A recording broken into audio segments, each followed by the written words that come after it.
In this video, I'll show you how to bypass Rockstar social media. In this video, I'll show you how to bypass Rockstar Social Club GTA 5. Firstly, obtain the exe integrity bypass against rgl.aci file from the trusted source. Ensure you have ASI loader installed as it's required to run the file. Locate your Grand Theft Auto V installation folder and copy and paste the file into the root directory of GTA V. Run the game and check if the file is created or updated in the GTA V folder. If the log file is not created or updated, ensure that the game has permissions to write in the root folder.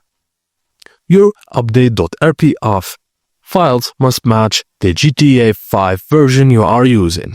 The reason for this requirement is that hashes for native functions change with most updates. Once installed, it should work properly, allowing you to bypass integrity checks and always use mods responsibly. Thank you for watching, and please don't forget to like and subscribe for more.